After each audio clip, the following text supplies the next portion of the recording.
session to order. Official time is 5:05 for February 4, 2020. I can have approval of the agenda. So moved. Approved, second. All in favor, aye? Aye. Ayes have it. We got a work session agenda item tonight, recreation and county facilities usage. Who wants to start? I mean, I can, I think it's, Mike, you know, they're right here.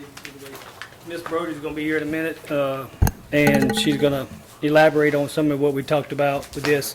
This is actually pertaining to our sports associations and where we've been, where we are, and hopefully, potentially where we can go. So Jones County, for as long as I can remember, even before I took this position, we were association ran because I was on the board prior to getting this position at Highway 18, and we've been association ran with every sport ever since. And we've had some really, really good volunteers over the years, some really good ones. Something has changed recently. Football had 4 or 5 that was on the board for 15 to 19 years. Basketball had, Mr. Dupree, who did it for 19 years. Soccer still has Dr. Kelleher. He's in his 21st year, but he's the last one. And we had people at 18 that were there 10 plus years, people like Todd Brown and Guy Mostetler and Matt McCarty and different people. But in the last 5 or 6 years, there's been a big trend to where there's a lot of turnover in the association board. What problem that poses is, as volunteers come on, they obviously have their opinion of how things should operate based on their experiences. And there's a constant change in how things are done, which causes a big issue with the general public. More importantly than that, what concerns me is not so much what rules they play by, because you always got to play by rules regardless which ones they are. What concerns me the most is the financial issues that we've had over the last 3 to 5 years. Y'all remember 3 or 4 years ago we had to give basketball an additional $2,000 because they were behind and couldn't pay their debt at that time, and we gave them some extra money. This past year, they found that they left an invoice unpaid for $500, but they did square that up when they started this year's registration. Highway 49 has had some issues in the past to where one board would exchange over and the next board would say, hey, we need our money from last year, the slush money from last year, and there wouldn't be any. And they've never had an issue where they didn't pay their debt, but they have had an issue where supposedly there's some slush money that should be pushed to the next year, but the board changes hands, and then that money disappears. And I'll explain how the checking accounts operate in just a second. Right now, where we're at, y'all aware of where Highway 49 board is. There's a new board this year, and there are some people who are doing their best, hopefully, to make a difference. But they are, behind it with one of their debts for uniforms. Again, I know that's not our responsibility or our fault that they're behind, but it does. Trying to see if we were streaming. No, you're good. But in retrospect, that debt, even though it's not ours and we didn't create it, it does reflect upon us because it is a Jones County recreation sport that we stand behind, per se. In saying that, right now, and I don't want to use names other than there are some issues with football, and that was brought to my attention. And I'm waiting on to see if the gentleman is willing. So I probably shouldn't say this on record because there's no hard evidence. It's this one gentleman making accusations, and that's what they are at this time. But supposedly there's possible, I talked to Mr. Jason about it behind closed doors, there's supposedly some misappropriation of the board's credit card. Again, that's here nor there. As I find out more with that, I'll bring it forward. But the way the checking accounts work for all the associations right now is they have an executive board. Let's just say you are the executive board of Highway 49. 2 of you have your name on the checking account. The checking account has a tax ID number that you get off the IRS website under Sports Association, Youth Sports Association. So it's not a tax exempt number. It's just a tax identification number. That's how they go open a checking account up at a bank. Well, so you have two of you on the as people that are signing the checks and overseeing the checking account. So as you rock along, y'all five may say, you know what, our kids are aged out, we're done, we're out of here. And then the new board comes in and says, hey, you know, I hear there's $3,000 or $4,000 that should be in that checking account. Can we get that? And y'all go, I don't know what you're talking about. You know, can we get the bank statement? Nope, it's in my name. Because it's in their name. It may have the title of Jones County National League or Jones County American League, but it's ultimately in their name. Because the tax identification number is in one of them social security number, not a tax exempt. So that's how we've had the issues over years. There's been no hard way of saying, give me that, you know, you must show me that, you must give me that kind of a thing. Even the board can't make, the new board can't make the old board give it to them, even upon requesting it. And that's part of where the issue has come. And that's also part of where the issue has come, because a regular board member would ask to see the bank statements, and the executive board would say, no, we're not going to show it to you. And those are problems that you have. And so talking with Ms. Brody, that's what we wanted to talk tonight with y'all about, is with the situation of last year's Highway 49 board. You know, that board's gone. Those people that were over that checking account, those people that were involved in that particular situation are gone. So there's no way to go back and say, show me your bank statements. Show me where you deposited money. Show me where you spent money. We can ask for it, but that's all we can do. And we have done that, but to no avail have we got it.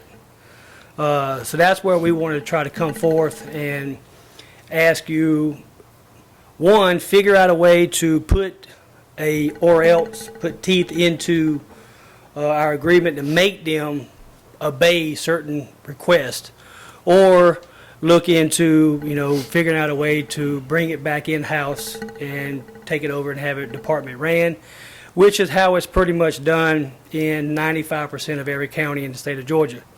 There are a few, not many, that run like we do.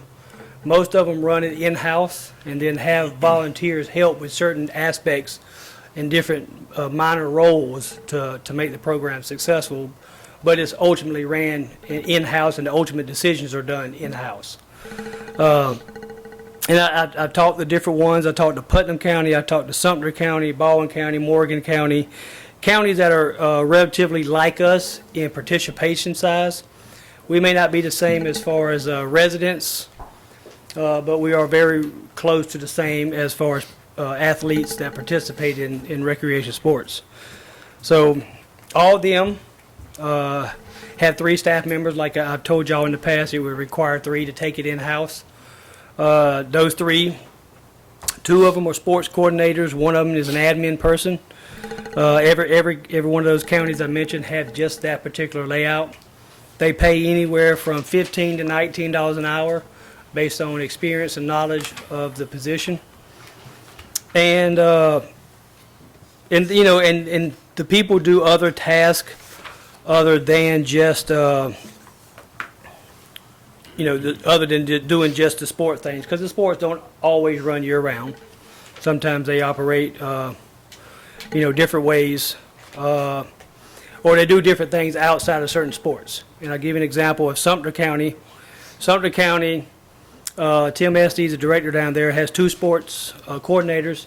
Well, he assigns them a sport. So, Mr. Chris, you would have baseball, Mr. Jonathan, you'd have football, he would have soccer, you would have, you know, tennis or track.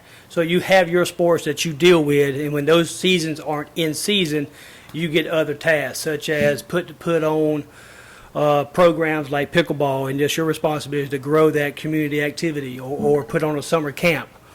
If there's no baseball going in the summer, say you have basketball, so in the summer you don't have anything going on, you have to put together some summer programs, some summer camps, and operate those throughout the summer.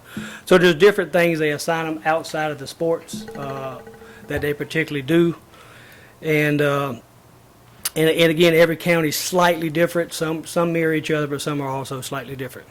So what we're looking at tonight, or trying to discuss tonight, and not expecting us to come to a hard decision, but what me and Ms. Brody had been talking about for a little while now and beating it around. We probably met 3 or 4 months ago, if not longer, in Jason's office, and when we first started beating this around, and we've talked several times since then, just trying to figure out what's the best way to handle it. And so we've kind of come to where we are tonight, which is we either got to figure out how to bring it in-house so that we can get control of not only the money, but get control of the confidence of the community back.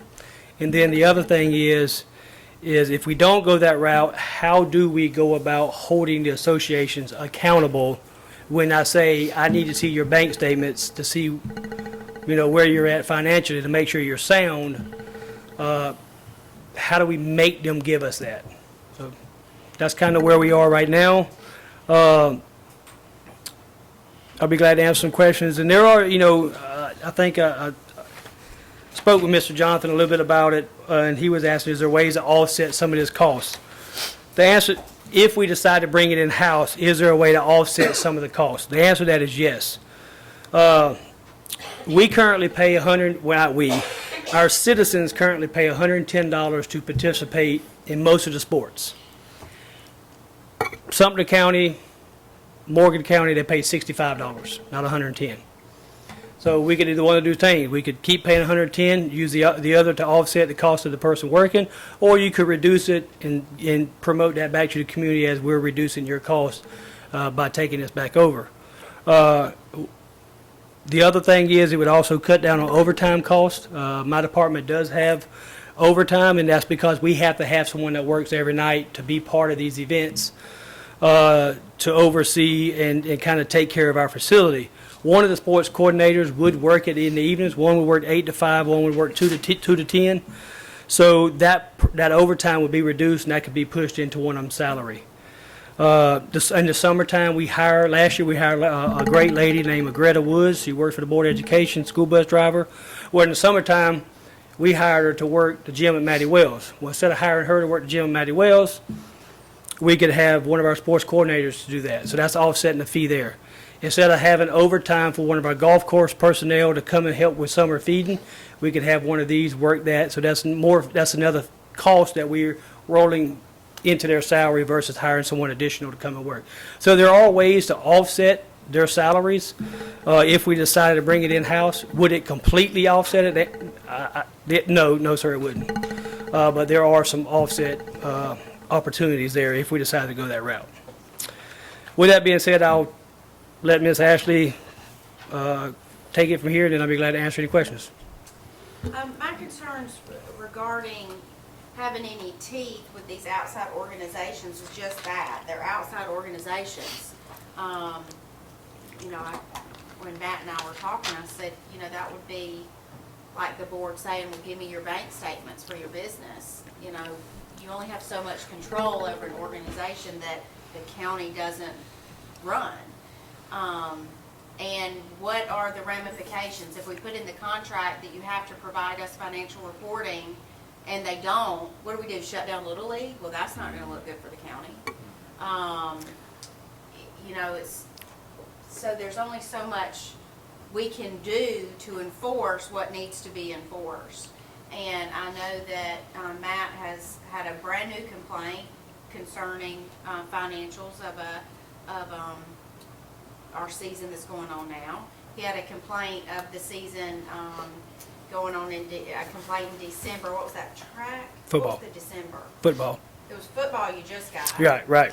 What was the one in December? Track. It was track. Yes. And then you all heard the complaint before from the baseball team sports not being paid. So there are problems with the financials of our little leagues every season.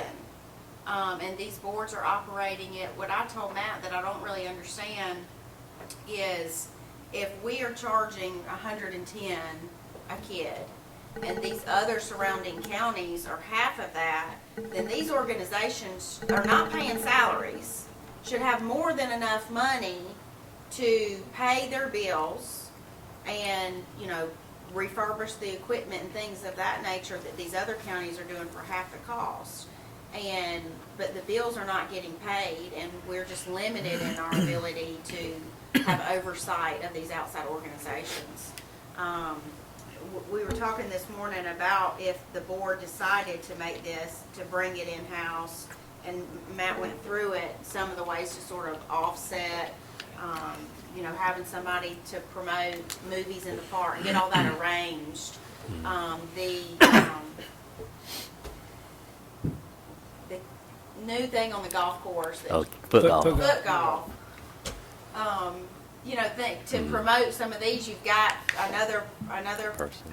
employee that can promote some of these events that Matt probably doesn't have the extra time to sort of take on some of these little pet projects, that would offset some of the salary.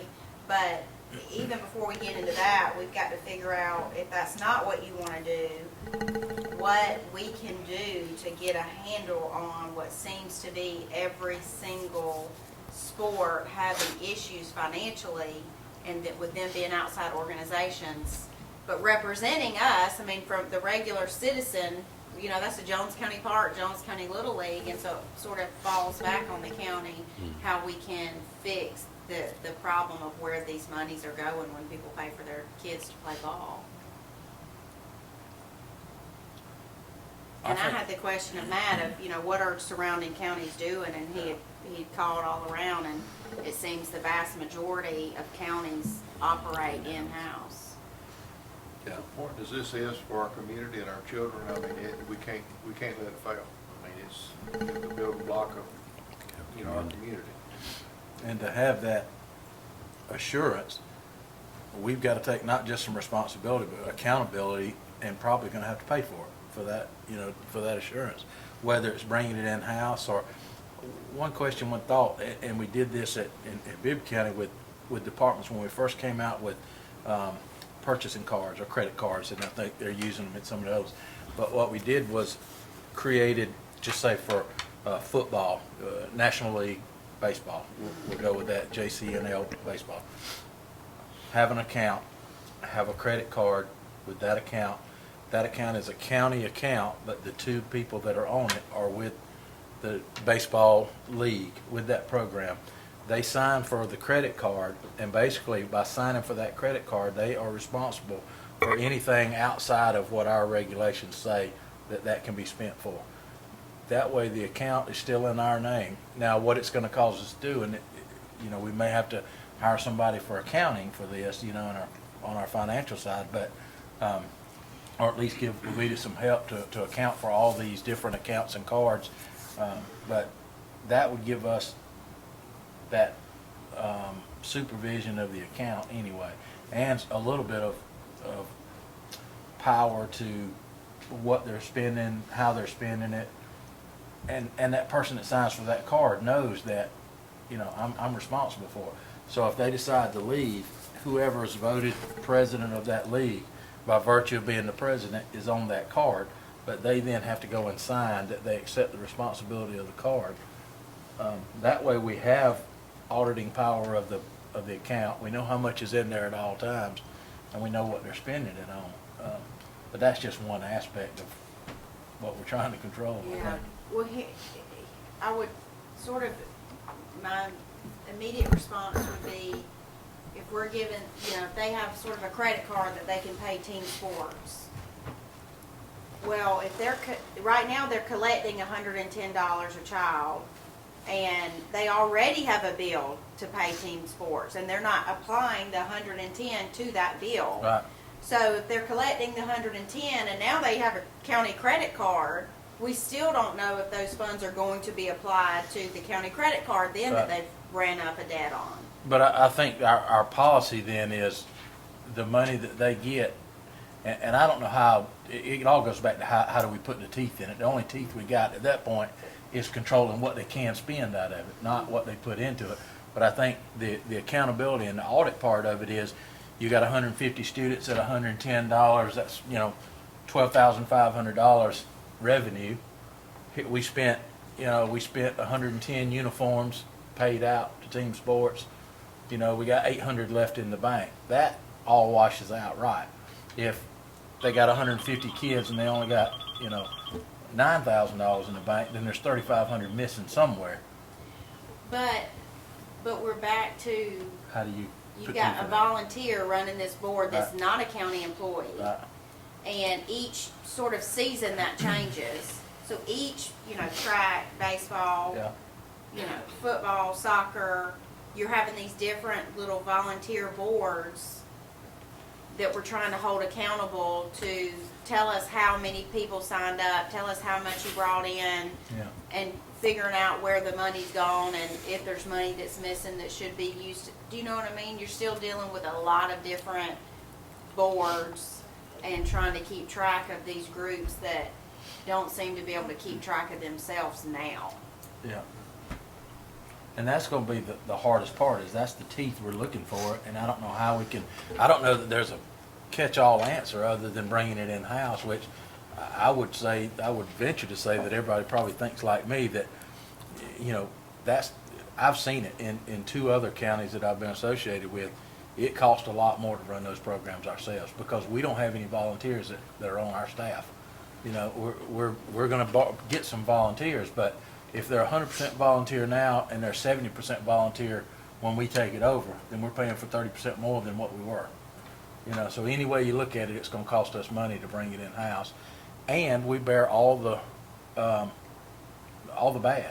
Any complaint is then our complaint, because we don't have a board that says, hey, they made this decision. It's all on us. And if we're wanting to do that, that's fine, but I think it's, it gets into the day-to-day operations that I think Matt, I guarantee you he don't have the staff now. There's a big difference in maintaining and operating programs like that. And I know Matt knows how to do it, but he might have some on his staff that do, but I'm sure he would need some staff that can operate a program like that, not just maintain the facilities. We would have to hire those positions that I just said the other counties have, 2 sports coordinators and 1 admin person. And here, I'm sorry. I was going to run down some duties of, like, the sports coordinator that works during the day.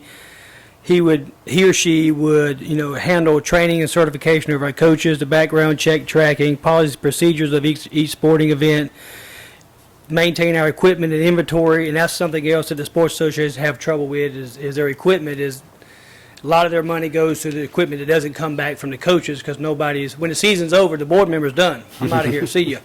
I'm not worrying about who did or didn't bring their equipment back.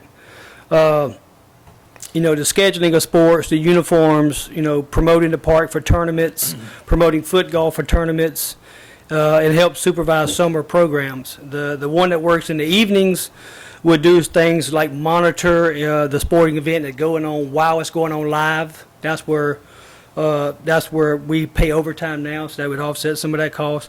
But they would also coordinate with the umpires to make sure we have properly trained umpires, that they show up when they're supposed to show up, and everything's being handled on a professional level. They would work as the rule enforcement person, but they would also help during the summer and summer feeding, and then also help with our gymnasium back here to have it open to do different things and functionality with that. The admin person obviously would handle the registration, the communication for Parks and Recreation and the golf course. They can handle social media, but also I've thrown it around with Jason that this person could also handle all social media for our community, meaning Live Healthy Jones. They can handle the social media for when the convenience centers are open or closed, and just keep our platform out there for the public up to date and current. They would also help oversee the gym, on a regular day. They would help with the summer feeding program as well. And then, of course, they could alleviate some issues with Levita by helping out and taking on our rentals that we currently have, taking that back in-house versus it being a admin responsibility. Matt, how many people are you talking about? 3. 3? Yes, sir. 2 full and 1 part time, right? You could get away with the admin person could be part-time, yes. But probably not if they're gonna do social media, because by the time you add all the social media platforms, I think you're gonna, after you add, because you could do it on one platform, but updating 6 or 7 different departments, from rentals to sports to the golf course to Live Healthy Jones, recycling, all that.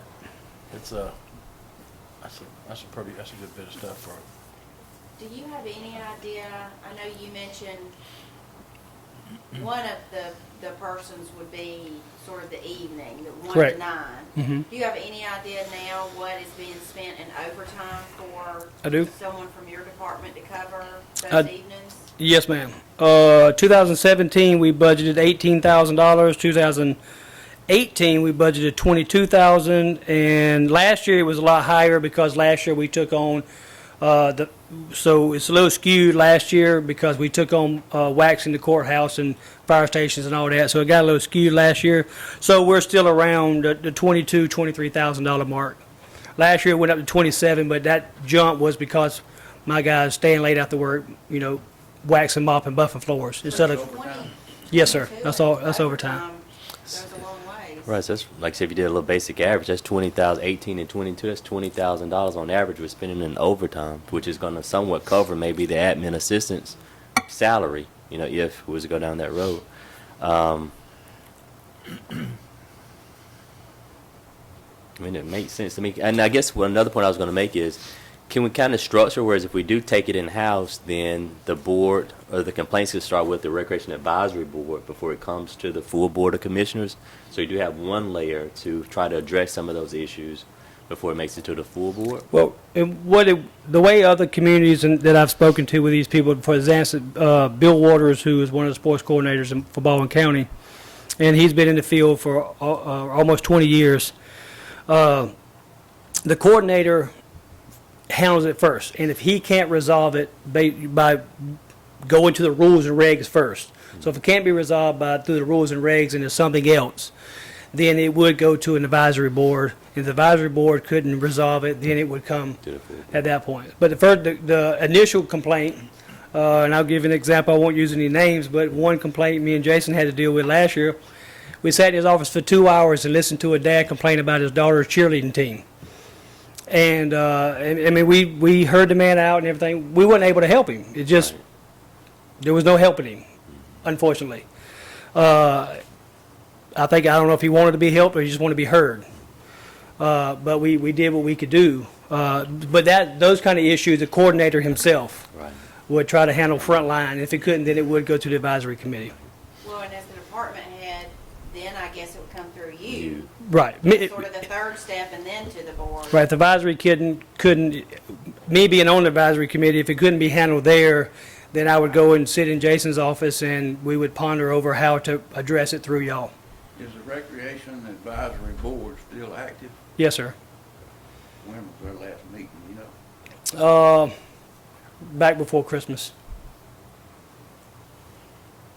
Time frame, if we were to take it back We out. wouldn't be able to, I wouldn't want to start until August. We're already in baseball season. We would probably start searching, put it out there, what we were willing to do, what we were willing to pay, whether it was on the lower end of the scale or the higher end, and then really try to get some qualified people and then set everything up. And we would probably, so yeah, it would be June, July before you'd bring someone on board to handle it in August. Do you- And I'm just going to I'm going to be honest. You're going to have some people that's going to be mad, and you're going to have some people that's going to be glad. That's going to be the truth.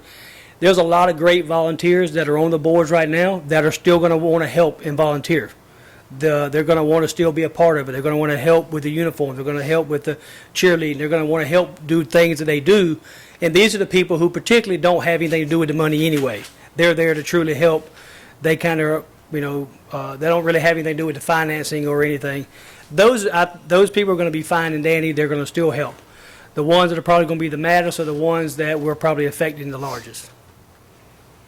Do you have any idea as far as numbers? If we say Little League's $110 a child, and we have 300 kids that sign up on a typical season, do you know those numbers or just the board? No, runs? we average at Highway 18, we average between 520 and 600 a year. Okay.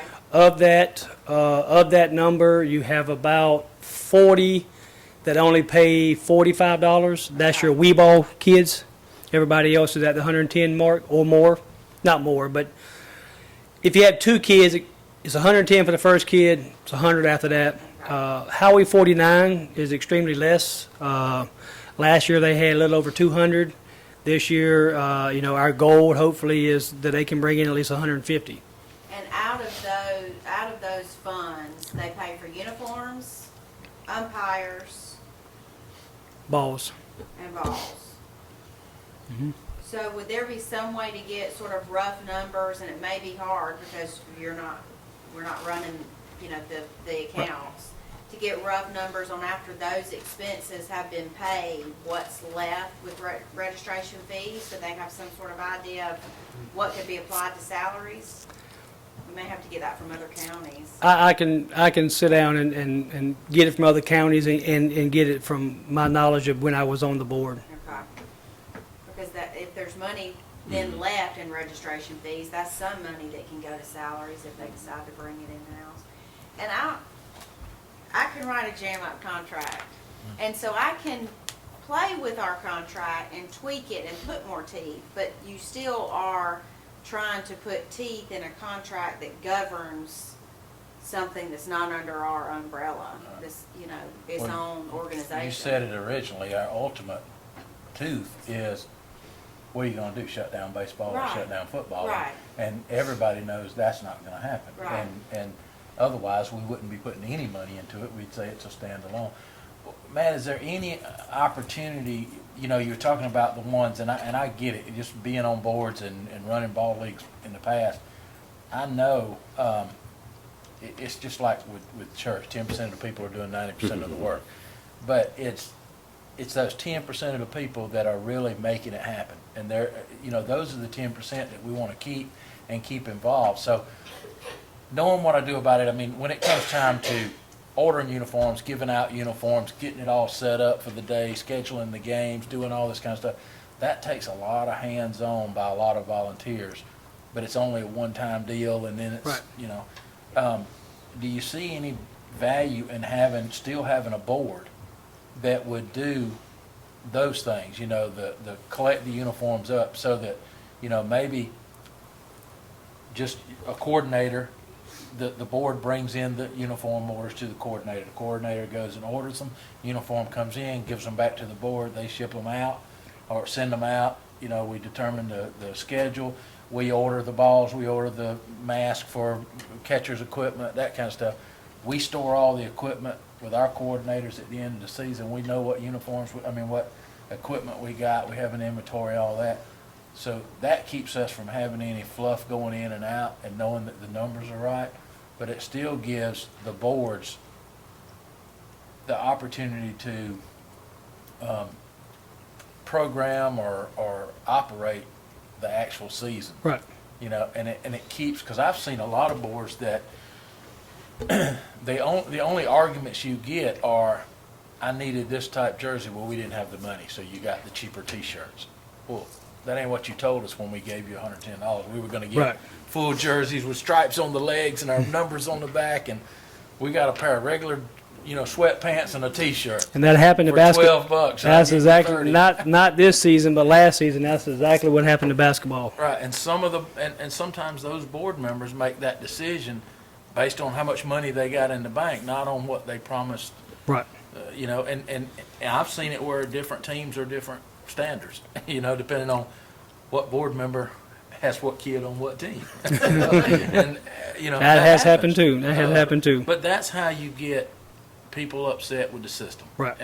And those are the problems that we don't want to inherit if we're not going to either operate it completely us, but if we have a board, the ones that are real volunteers that really care about it, I think they can benefit us, and then we take all the not so fun part in-house. I mean I think that there's a possibility there. That maybe you only hire one coordinator and an admin person versus 2 coordinators. By doing that, you may still have to have some overtime with one of my staff working in the evening. But could you operate with a lot of these every one of these communities I mentioned here tonight still have volunteer boards. But they don't handle money, for one. They don't handle any money. They do help with, again, picking the names, picking the color of the uniforms and hair bows and sock styles. You know, do you want straight lines or you want spirals, you know? Player agent, So, game manager, right, stuff like that. they still have boards that, and those are typically your good volunteers. They really are. But yes, they do operate that way.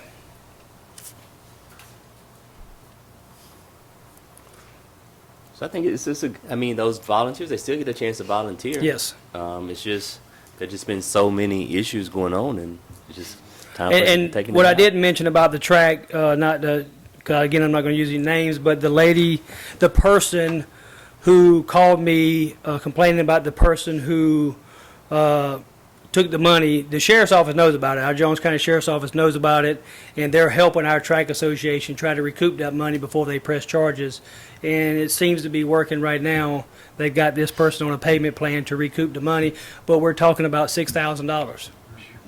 You know, But this is the third season in a row of different sports. right. T-ball, baseball, track, now football, where there have been, Right. So I'm just messing. You got 4 sports, and if each sport had $4,000 or $5,000 left over, that's another $20,000, give or take, to kind of go towards a salary. Which you're getting rid of the overtime, but they give you $40,000, so you're kind of making up the yeah, money. find out what's left. And then it looks good in the community where it was able to reduce the fees. So it's not $110, now it's $65, $75, whatever the case may be. And- That should and- participate. And to discuss the fact that about complaints, you know, my department gets phone calls and people, and they call, and sometimes their complaints are legit, sometimes they're not. But when I tell them, ma'am, sir, you know, there's nothing I can really do based on what you're telling me, and they say, what do you mean? Then I explain to them how the association works. I just threw gas on the fire at that point. Definitely something we gotta look at. I mean, it's, I hate, bad thing to say, I've seen this happen too many times. And me and Ms. Ashley, you know, our main thing tonight was information. Didn't expect an answer tonight, not looking for an answer tonight, but just this needs to be put out there and be chewed on for a little while. So hopefully by August or late summer, you know, when we get ready to roll into our largest sport, our largest money sport, which is football, we can figure out what we want to do. Right. You want to talk about the facility rentals? Yes, ma'am. Yep. So I put in front of you before we started the night, you have a clubhouse rental. We've had some issues at the clubhouse. I remember one we discussed not too long ago about a deputy sheriff not getting paid because there was some communication in what they were there for, what they were doing.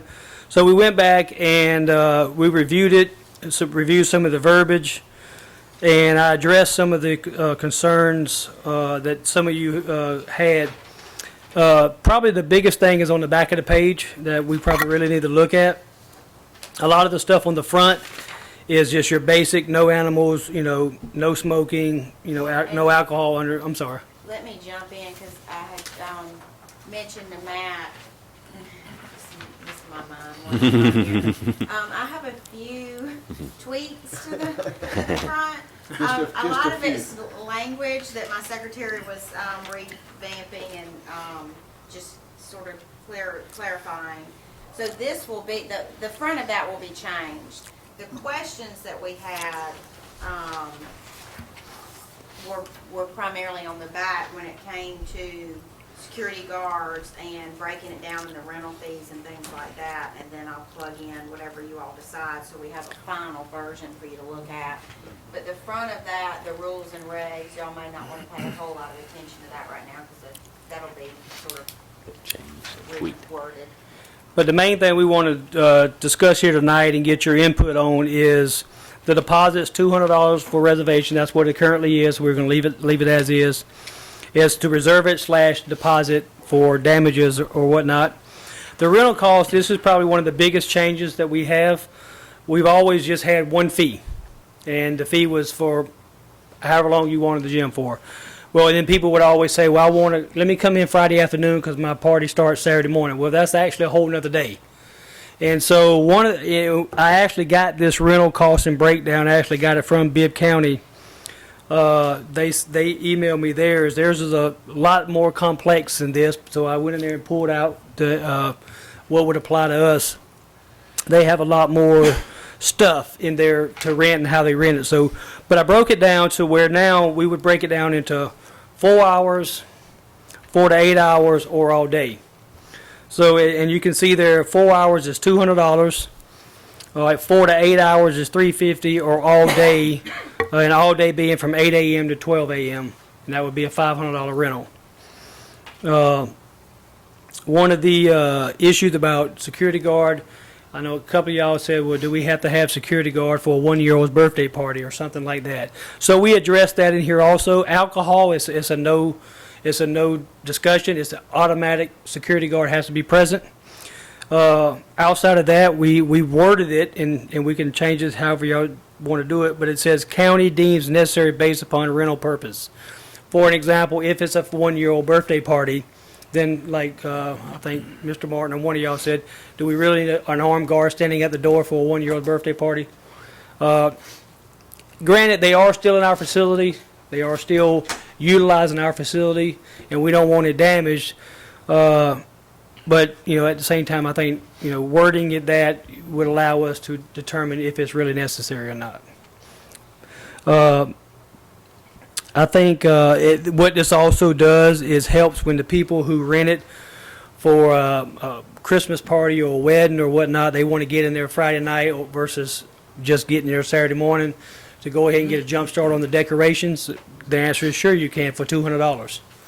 And that kind of, makes that clearer in that aspect. So anyway, be glad to answer any questions. So a couple of the concerns I had was we are making it,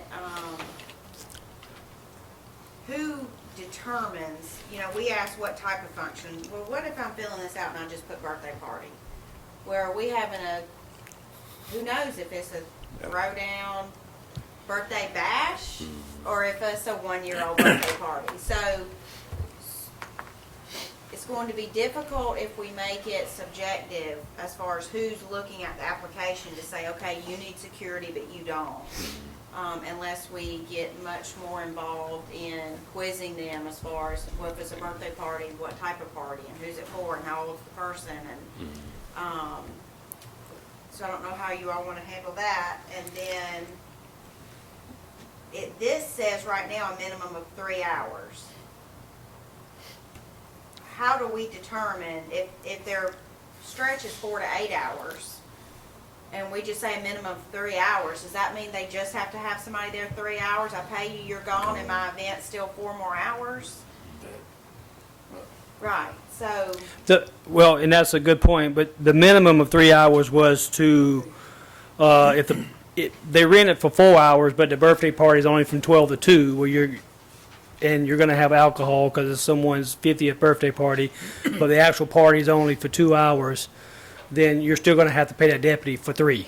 That's the intentions behind it. Maybe it needs to be Well, we can clarified. change that to the entirety of the event, but at a minimum of 3 hours. But Never mind. I was going to ask him who sent him them because special events was created with consolidation, so that was my department. So, so I had to create all those rules and and do all that. So yeah, I'm very familiar with that. What we did was the event. You basically had somebody that booked your event, and they tell you then if it's not a 1-year-old and you're going to have alcohol there, then it automatically has a sheriff approval, and the sheriff determines whether you got to have you can have a license because they're going to run a background check on you and see if you even are able to have alcohol there, because you might have we something don't where do you any of that. The other part is you got to have somebody with a license to pour, because you can't just hand out beer bottles. I mean, we're not having a free-for-all party. Yes, we did Jones County. I know. Or at a minimum, the sheriff says, fine, we can allow alcohol, everybody can bring your own, but it's a 3-hour event. So at the end of the 3 hours, when the deputy is leaving, everybody else has to leave. Party's over. Put your stuff and go. hope you got drivers and all that good stuff, but, that was, we allowed and we had a sheriff's deputy that was assigned to special events, especially downtown. So they made a determination of whether you had to have and if they felt like there was, it could be anything from more than 50 people, they wanted to have an officer there just for security, whether it was drinking or not, alcohol or not. The rule there was, if there's alcohol, there's automatically a deputy, and depending on how many people, he could say, you gotta pay 5 deputies, you gotta pay 12 deputies, If they had 500 people there, you're probably gonna have at least 3 or 4 deputies, and you're gonna pay them. And what we did is, the event paid the deputies outright. They were off-duty deputies, and they paid them outright. But, yeah, you have to have some way of saying, you're right, we don't want a 1-year-old birthday party to, it shouldn't cost $800 for a 1-year-old birthday party. But if you're gonna have a 50th birthday party and have 250 people and serve drinks and have set up for 250 people, you can expect to pay more than $150, $200 for a 1-year birthday party, I would think. And I would ask, what does Gray Gables do? Because in my opinion, it seems like more people are using Gray Gables than Genesco right now. So, any idea what they're doing just to make their place so attractive and for people to actually rent it or lease it? No. Just convenience, maybe. Just convenience. Bring Gray. Okay. But yeah, we do not have any provisions now where we get sort of the sheriff checks to see if they can pour alcohol or, if they want alcohol there, they just have alcohol. It's my experience, having been at events at the clubhouse. You just go to your trunk, though. Um, That's the experience you're talking about. yeah. Wow. Because if we go to that extent, I think we're going to really deter some people from coming there. I'm not trying to say it's not right, but it's just some people I got to go through all those hassles. It's too expensive for me to afford a part. I just go to Macon or try to have it somewhere else. You want to go and tweak this and bring it back to us and let's look at it? Well, I need to know what you want to do about the security guard part while I'm tweaking. That's a must as far as I'm concerned, For every event, I that's don't know how you what do I'm a 1-year-old. I saying. don't know how many folks are going to book for a 1-year-old. I don't know, but. Well, it's not the 1-year-old, it would need the security, it'd be the parents. If they got 51-year-old, they might have to have something in the trunk. It's like mama with new stepdaddy and the daddy, Oh, in the man. parking lot at 1-year-old party. What we did was anything over 50 people or less, we had a staff member there. 50 or more, we had a deputy there. Anything with alcohol was automatically a deputy, unless the sheriff deemed it needed more than one. And that would be. That would work. But if you've got a staff member, then Still you're gotta pay. paying overtime Still gotta be instead paid. of the person being responsible for But paying. it's, on our event form, here's what the fees are when you get ready. It's $200 deposit, it's $250 for this rental space, you're gonna have to pay this person 4 hours. And a lot of times they'd come in and go, well, I want it all day. Okay, well, you're gonna pay for somebody to be there. Well, no, I only need it for 4 hours now. Okay, 4 hours it is, and it's, and we just had it, I think it was $20 or $25 an hour for the employee. So, and they just know up front, and then they write the check for that, for the event, for the. And that could be another activity for one of your Coordinators. coordinators.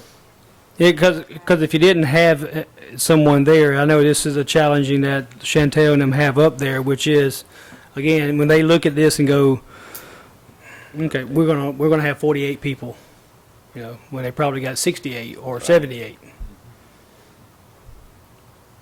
got enough information? I still don't know exactly what y'all want to do as far I think as. they need to have somebody there regardless. I mean, if it's a 1-year-old birthday, there needs to be a staff member, somebody on site. Yeah, I don't think And it it needs to be outlined at the expense of that, in addition to the room. So, but do if you- we're gonna change this now, who are we saying is gonna be the staff member that's about to volunteer there? If you don't have these coordinators in place, It's still Chantel's responsibility, right? Well, Chantel doesn't go. One of my employees, we pay him overtime. Okay. Well, he gets paid overtime to go prior to them going to make sure it's set up, then he goes afterwards to make sure it's cleaned up. No, okay. so we need to figure out would it be the 25 an hour? My overtime rate for my employee is 18. Okay, well, So So it's still We a need good to number. Probably be consistent and just leave it at 25. 25. So would you all suggest, when I'm revising this, that if it's up to 50 people, instead of a security guard, we have a staff member at $25 an hour? How about another question? Do you ask the age of his birthday party? I mean, if it's like 13 and under, it can be a See, staff that's member. what I was saying. All right. You're getting Or into like- a lot of. How do you specific how do you you want this verify? application to be. Okay.